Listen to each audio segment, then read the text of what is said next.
हाँ दोस्तों नमस्कार। एक बार फिर से आप सभी लोगों का आपके अपने YouTube channel physics with concept पर दिल खोल करके हार्दिक स्वागत और अभिनंदन है। तो दोस्तों उम्मीद है कि आप सभी लोग जहाँ भी होंगे शानदार ज़बरदस्त एकदम मस्त होंगे और आप सभी लोगों की पढ़ाई शानदार और बहुत ही अच्छे से चल रही होगी और आप सभी लोग हर एक सब्जेक्ट को समय दे करके बढ़िया से तैयारी कर रहे होंगे। और भाई अब समय आ चुका है कि आप लोग तैयारी बढ़िया तरीके से करते रहें, ठीक ना। तो आज की क्लास में हम लोग देखने वाले हैं कि कोई एक समतल कुंडली है और उस समतल कुंडली का स्वप्रेरकत्व कितना होता है। हमने पिछली क्लास में स्वप्रेरकत्व क्या होता है, स्वप्रेरण गुणांक क्या होता है, उसका मात्रक क्या होता है, परिभाषा क्या होता है, सूत्र क्या होता है, इन सभी के बारे में बड़ा डिटेल से चर्चा किया हुआ है। अगर आप सभी लोग इससे पहले वाली वीडियो नहीं देखे हैं तो आप जाए पहले प्लेलिस्ट में आपको इस पूरे की वीडियो पड़ी हुई है, आप वहाँ से पहले ध्यान से चीज़ों को समझें देखें, तब आपको आज की क्लास समझ में आने वाली है। अदरवाइज़ आपको हवा भी नहीं लगेगा कि क्या पढ़ाया जा रहा है और क्या हम सीखने के लिए आए हैं, ठीक ना। तो पहले आपका काम क्या है, पिछले जो बता दी गई है चीज़ें वहाँ से आप बढ़िया तरीके से समझें, तब जाके आपको ये क्लास अच्छी लगेगी ना। हाँ, तो हम लोग देखते हैं कि कोई कुंडली है और उस कुंडली का हम लोग स्वप्रेरकत्व तो कैसे निकालते हैं। तो स्वप्रेरकत्व तो निकालने से पहले हम लोग एक बार फिर से स्वप्रेरण होता क्या है, स्वप्रेरकत्व होता क्या है, एक बार जरा समझ लेते हैं ना। थोड़ा समझ लेंगे तो आसानी रहेगा। देखो हमने ये बताया था कि ये क्या है, कोई कुंडली है, ठीक है। ये कुंडली है और इस कुंडली को किससे जोड़ दिया गया है, किसी क्या कह सकते हो, किसी सेल से जोड़ दिया गया है। ये कुंडली है और इस कुंडली को किसी सेल से जोड़ दिया गया है और यहाँ पे क्या लगा दिया गया है, कोई कुंजी लगा दी गई है। अब जैसे कुंजी को ऑन करेंगे इस सेल से धारा बहने लगेगी। अब यहाँ पे आपको ये समझना है कि जो धारा बहने लगेगी वह धारा के मान में परिवर्तन होता है, ठीक ना। तो जब किसी सेल से प्रवाहित धारा के मान में परिवर्तन करने से इसी कुंडली, मतलब एक ही कुंडली है ना, उसी कुंडली में जब किसी सेल से प्रवाहित धारा के मान में परिवर्तन करने से उसी कुंडली में क्या उत्पन्न हो, उसी कुंडली से बद्ध चुंबकीय फ्लक्स के मान में परिवर्तन से, मतलब यहाँ पे धारा के मान में परिवर्तन करेंगे और इसी कुंडली में चुंबकीय फ्लक्स के मान में परिवर्तन से क्या उत्पन्न होगा, प्रेरित विद्युत वाहक बल। और अगर ये कुंडली बंद रहेगी तो एक धारा बहेगी, तो वहाँ पे एक प्रेरित धारा भी उत्पन्न हो जाती है। तो मिला जुला के आपको क्या समझ लेना है कि जब किसी सेल से प्रवाहित धारा के मान में परिवर्तन करते हैं या जब किसी कुंडली में प्रवाहित धारा के मान में परिवर्तन करते हैं तो उसी कुंडली में प्रेरित धारा उत्पन्न होने की गणना या प्रेरित धारा उत्पन्न होने की घटना क्या कहलाती है, स्वप्रेरण कहलाती है। स्व मतलब होता है खुद में, प्रेरण मतलब प्रेरित हो जाना। क्या प्रेरित हो जाना, धारा। तो किसी कुंडली में धारा के मान में परिवर्तन करने से स्वयं उसी कुंडली में प्रेरित धारा उत्पन्न होने की गणना या घटना क्या कहलाती है, स्वप्रेरण कहलाती है। ये स्वप्रेरण हो गया। अब स्वप्रेरण गुणांक के लिए हमने आपको बताया था कि अगर ये कुंडली है, इस कुंडली में फेरों की संख्या n है और इसमें जो धारा के मान में परिवर्तन किया जा रहा है वह क्या है, I है, और इससे जो कुंडली से बद्ध चुंबकीय फ्लक्स क्या है, फाई है। तो आपका n phi proportional to I, मतलब जितना ज़्यादा कुंडली से बद्ध चुंबकीय फ्लक्स के मान में परिवर्तन होगा उतना ही उस कुंडली में प्रेरित धारा बहेगी, ठीक ना। तो यहाँ से प्रोपोर्शनल चिन्ह को जैसे ही हटाते हैं एक कांस्टेंट लेकर आते हैं और कांस्टेंट आता है यहाँ पे L, और इसी L को क्या बोलते हैं, स्वप्रेरण गुणांक या स्वप्रेरकत्व। इसी L को क्या बोलते हैं, स्वप्रेरण गुणांक या स्वप्रेरकत्व। मैं इसलिए बता दे रहा हूँ, अगर वो वीडियो नहीं भी देखे हो तब भी यहाँ पे आपका काम चलेगा, ठीक ना। तो यहाँ से L बराबर क्या हो जाएगा, n फाई अपान I। तो हम लोग को ये फार्मूला याद होना चाहिए कि L बराबर n फाई अपान I। अगर दोस्तों ये फार्मूला हमें L बराबर n फाई अपान I याद है तो हम लोग बड़े ही आराम के साथ समतल कुंडली का स्वप्रेरकत्व निकाल लेंगे, जो आपके एग्जाम में 2 नंबर में छपता है। कहता है कि समतल कुंडली का स्वप्रेरकत्व का सूत्र प्राप्त कीजिए, या तो फिर इस पर सवाल आ जाता है। तो सवाल रेयर केस में, बाकी इसकी थ्योरी ज़्यादा इंपॉर्टेंट है, ठीक ना। तो हम लोग यहाँ पे थ्योरी समझ रहे हैं ना अभी। तो ये तो आपको समझ में आया कि ये हमने पूरा बेसिक पुराना वाला चीज़ बताया ना कि स्वप्रेरकत्व और स्वप्रेरण होता क्या, उसके बारे में। हमको समझना क्या है, कोई समतल कुंडली का स्वप्रेरकत्व समझना है। तो अब हम लोग बना लेते हैं कोई एक समतल कुंडली, और जो समतल कुंडली होती है ना वह एक वृत्ताकार होती है। समतल कुंडली कैसी होती है, वृत्ताकार होती है। तो अब देखो यहाँ पे ये बन गई कोई समतल कुंडली, लो ये झुम क्या बन गई, ये कोई समतल कुंडली बन गई है। अब इस समतल कुंडली में जो धारा प्रवाहित हो रही है, मान लेते भाई आई प्रवाहित हो रही है। इस कुंडली में जो तार के फेरों की संख्या है वह कैपिटल N है, और इस कुंडली जब धारा प्रवाहित होगी तो चुंबकीय फ्लक्स के मान में परिवर्तन होगा, वह चुंबकीय फ्लक्स के मान में परिवर्तन क्या है, I है। और इस कुंडली की जो त्रिज्या है वह मान लेते हैं R है। ठीक है, अब इसको आप चाहो तो 2-3 लाइन में लिख भी सकते हो, 2-3 लाइन बन जाएगी। देखो कैसे, माना एक समतल वृत्ताकार कुंडली, माना एक समतल वृत्ताकार कुंडली जिसमें प्रवाह, माना समतल वृत्ताकार कुंडली जिसकी त्रिज्या स्मॉल R है। ठीक, इसमें तार के फेरों की संख्या कैपिटल N है तथा धारा I के मान में परिवर्तन करने से इस कुंडली से बद्ध चुंबकीय फ्लक्स क्या है, फाई है। ठीक, इतनी आप चीज़ें लिख सकते हैं, और नहीं लिखेंगे तब भी चलेगा, ये आपको सब कुछ दिखा रहा है। ठीक है, ये सब जो बनावटी वर्ड होते हैं ना बहुत ज़्यादा जरूरी नहीं होते लिखना। अगर आपको बनावटी वर्ड लिखने में बहुत ज़्यादा इंटरेस्ट है तो आप लिख सकते हो, ठीक ना, कोई दिक्कत तो है नहीं। और लिखते रहोगे तो थोड़ा और अच्छा रहेगा, आपको लिखने की हैबिट हो जाएगी, तब चीज़ें आपको और आसानी से समझ में आती रहेगी। इसलिए मैं बार बार बोलता रहता हूँ, देखो अगर लिखना चाहते हो तो ये चीज़ आप लिख सकते हो ना। अब दोस्तों अगर ये कोई कुंडली है और इस कुंडली में धारा के मान में परिवर्तन हो रहा है, यानी धारा प्रवाहित हो रही है। आपको पता है जब कोई कुंडली है, उस कुंडली में धारा बहती है तब उस कुंडली के चारों तरफ एक चुंबकीय क्षेत्र उत्पन्न हो जाता है। तो यहाँ पे हमें जो चुंबकीय क्षेत्र निकालना है वह सेंटर पर कितना होता है ये निकालना नहीं है। ये हमने पिछली क्लास में आपको बताया गया होगा कि कोई धारावाही वृत्ताकार कुंडली है, कोई धारावाही वृत्ताकार कुंडली है, तो उसके केंद्र पर चुंबकीय क्षेत्र का मान कितना होता है, उसके केंद्र पर चुंबकीय क्षेत्र का मान कितना होता है ये आपको बताया गया होगा। क्या बताया गया होगा भाई कि वृत्ताकार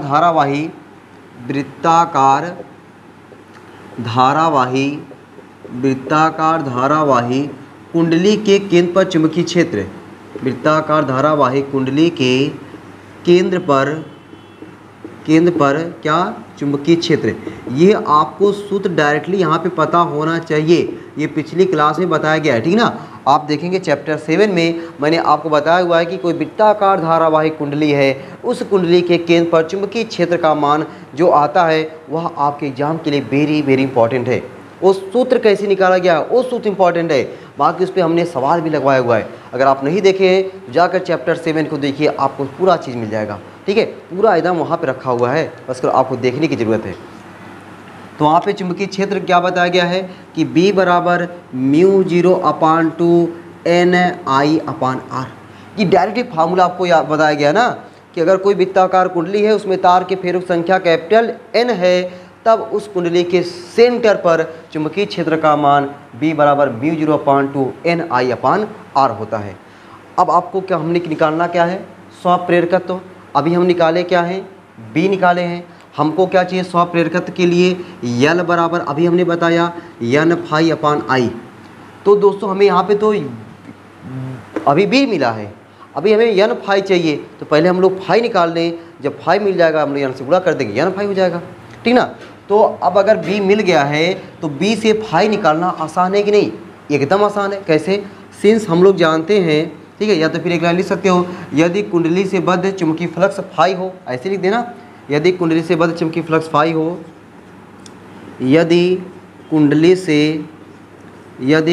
से बद्ध है, क्या बद्ध भाई, बद्ध चुंबकीय फ्लक्स, यदि कुंडली से बद्ध चुंबकीय फ्लक्स फाई हो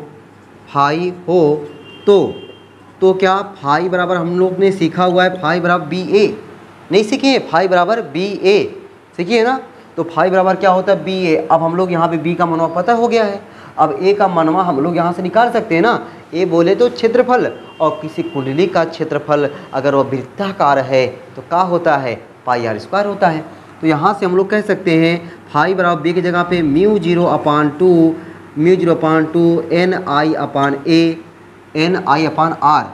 NI/R इंटू A की जगह बोले तो πr²। एक जगह पे क्या हो गया, मैं लाड लूँ πr²। स्क्वायर हो गया। अब देखो यहाँ पे पाई पाई तो सही हो गया, ठीक है। अब हमें अच्छा अब हम लोग n फाई निकाल दें, नहीं तो रहने दो, चलो कोई बात नहीं ना। फाई बराबर क्या हो जाएगा, फाई बराबर μ0/2 n पाई r, सही ना, n पाई r, ये हमें फाई मिल गया।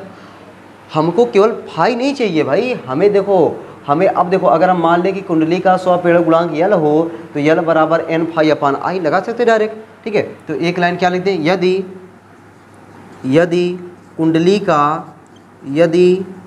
कुंडली का स्वप्रेरण गुणांक बोले या उसी को हम लोग स्वप्रेरक गुणांक या स्वप्रेरकत्व, दोनों नाम एक ही है भैया, स्वप्रेरण गुणांक या स्वप्रेरकत्व कैपिटल यल हो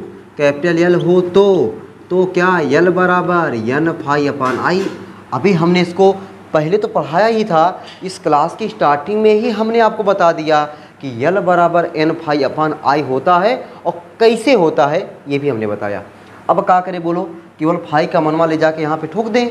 अब फाई का मनवा ले जाके ठोक देंगे, हमको यल का मनवा अपने आप निकल आएगा। देखो कैसे, ये देखो यहाँ ये चीज़ यहाँ तक है, डबलिया मत देना भाई।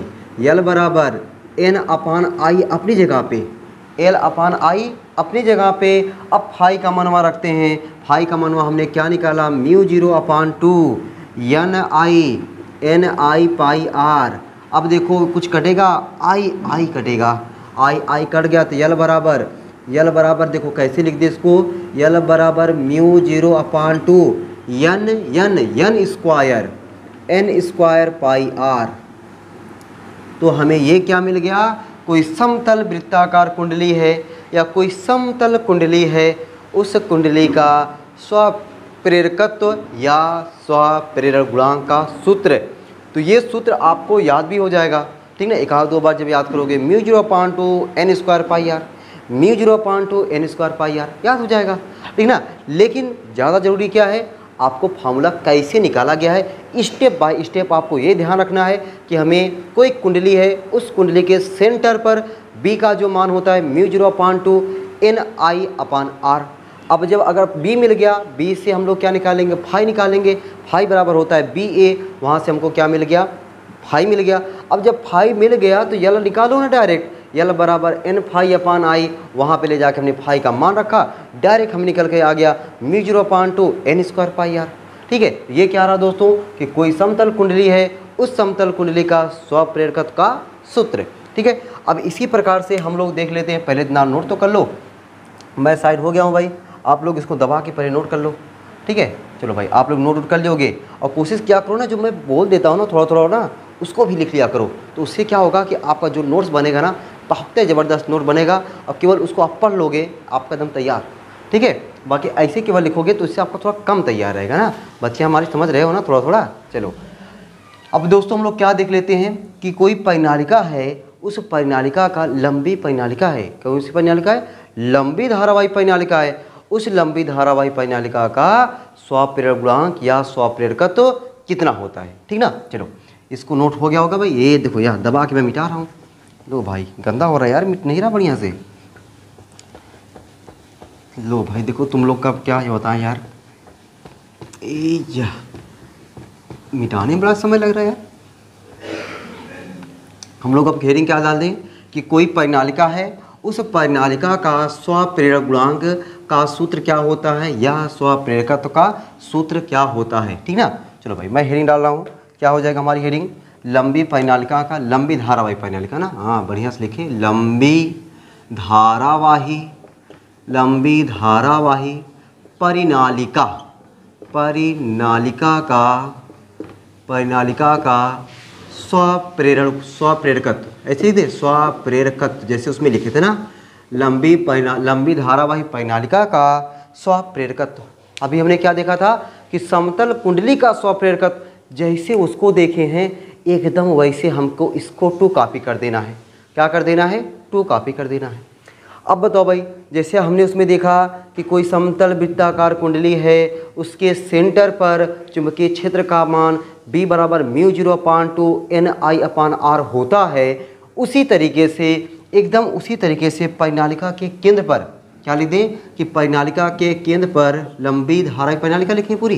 चलो भाई पूरी ऐसे मैं लिख रहा हूँ, ठीक ना। क्या लंबी धारावाही परिनालिका, ये फार्मूला आपको निकलवाया गया होगा। लंबी धारावाही परिनालिका के केंद्र पर चुंबकीय क्षेत्र, लंबी धारावाही परिनालिका के केंद्र पर चुंबकीय क्षेत्र, लंबी धारावाही परिनालिका के केंद्र पर चुंबकीय क्षेत्र, ये फार्मूला हमें डायरेक्ट बताया गया होगा कि B बराबर μ0 Ni। याद आया?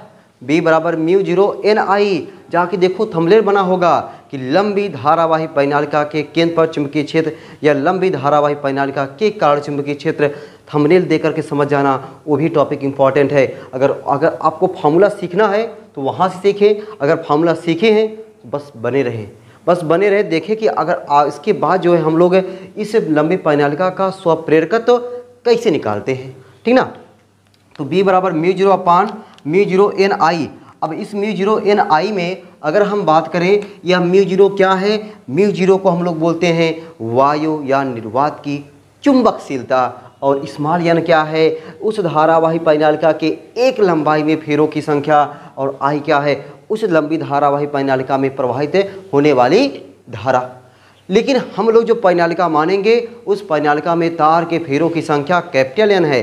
तो आपको पता होगा कि कैपिटल N बराबर लिखा जाता है NL। तो यहाँ से N बराबर क्या हो जाएगा? कैपिटल N अपान L हो जाएगा कि नहीं? एकदम हो जाएगा। हमने इस वाले फार्मूले को ऐसा वाले भी कन्वर्ट किया होगा, देखो ऐसा, B बराबर μ0 capital N upon L into I किए होंगे। अगर आपने देखा होगा, नोट्स बनाया होगा, तो आपको पूरा पता होगा कि हाँ हम ऐसा किए हैं, ठीक। तो अभी हमें क्या निकला? अभी तो हमें B निकला। अब B से हम लोग क्या निकालेंगे? फाई निकालेंगे। फाई क्या होता है? चुंबकीय फ्लक्स होता है। चुंबकीय फ्लक्स क्या होता है कि चुंबकीय क्षेत्र में स्थित किसी पृष्ठीय क्षेत्रफल से होकर गुजरने वाली जाने वाली चुंबकीय बल रेखाओं की संख्या चुंबकीय फ्लक्स कहलाती है। इसका मात्रक, इसका बीमा आपके अपने भेजे में रखना, ठीक ना। मात्रक बहुत पूछता है, इसका मात्रक को बीमा किसका? चुंबकीय फ्लक्स का। तो यहाँ से हम लोग फाई निकालेंगे। हम लोग जानते हैं सिंस फाई बराबर क्या होता है? BA होता है।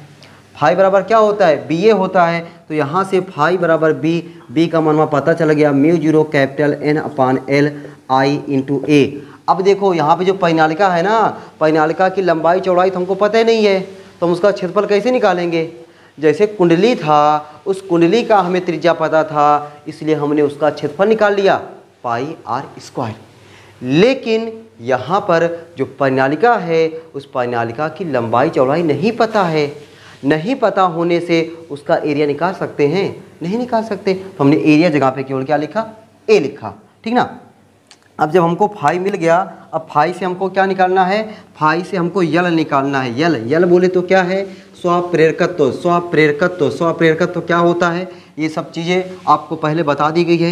ये सब चीज़ें बार बार बताने वाली नहीं है ना, ये परिभाषा होती है ना भाई, ठीक ना। हाँ, 3 लाइन परिभाषा बताएं। चलो यहाँ से क्या लिखे? यदि परिनालिका का स्वप्रेरकत्व का एक और नाम होता है स्वप्रेरण गुणांक। स्वप्रेरकत्व कैपिटल यल हो तब, अभी हमने फार्मूला बताया कि यल का डायरेक्ट सूत्र होता है यल बराबर N फाई अपान I। होता है कि नहीं?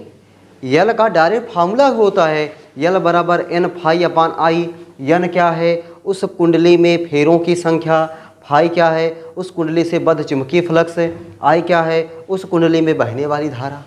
यही है ना। चलो भाई गजब, मज़ा आ रहा होगा। यल बराबर N अपान I अपनी जगह पे रहने दो, इनको अपनी जगह पे रहने दो, भंग मत करो, उनको डिस्टर्ब मत करो। बस क्या करो? फाई का मान ले जाके रख दो। फाई का मान यहाँ पे टपकाओ। फाई का मान टपकाओगे तो μ0 capital N upon L, capital N upon L बोले तो ये वाला L हो गया, ठीक है। IA।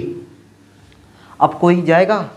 कोई तो जरूर जाएगा। लो भाई, I में दुश्मनी है, और दुश्मनी कभी आपको आज़ादी होने नहीं देती। तो यहाँ पे इसको क्या कर दी? बर्बाद कर दी, ठीक ना। चलो, इसलिए दुश्मनी कम क्या करो? यल बराबर देखो क्या हो जाएगा? μ0 n square upon L into A। μ0 n square upon L into A, ये हमारा क्या आ गया? कोई लंबी धारावाही परिनालिका है। उस परिनालिका का स्वप्रेरकत्व या स्वप्रेरण गुणांक का सूत्र। तो दोस्तों आज की क्लास में हमने क्या क्या सीख लिया कि एक कोई समतल कुंडली है, उस समतल कुंडली का स्वप्रेरकत्व, और अगर कोई लंबी धारावाही परिनालिका है उस लंबी धारावाही परिनालिका का स्वप्रेरकत्व। तो आज की क्लास रखते हैं यहीं पर। आज की क्लास में हमने 2 टॉपिक बहुत बढ़िया क्लियर किया और उम्मीद है कि आप सभी लोगों को टॉपिक बहुत ही अच्छे से समझ में आ गया होगा। अगर समझ में अच्छा आया होगा, कुछ भी अगर दिक्कत परेशानी तो उसको दिक्कत परेशानी को कमेंट बॉक्स में छापें। अगर चीज़ें नहीं समझ में आई हो तो भाई आप डिसलाइक करो, अच्छी लगी हो, कुछ भी मज़ा आया हो तो ज़रूर लाइक करना, ठीक है। और अगर चैनल पे पहली बार विजिट कर रहे हो तो चैनल को भाई सब्सक्राइब करना और बेल आइकन जरूर दबाना, ताकि मेरे द्वारा बनाई जाने वाली क्लास 12 की फिजिक्स की हर एक वीडियो की नोटिफिकेशन सबसे पहले आपको मिले और आप वहां से चीज़ों को और आसानी से और अच्छी तरीके से सीख सकें, ठीक है। तो फिर चलते हैं, मिलते हैं अगली क्लास में आपको ऐसे ही शानदार जानदार टॉपिक के साथ। तब तक के लिए सबको बाय बाय।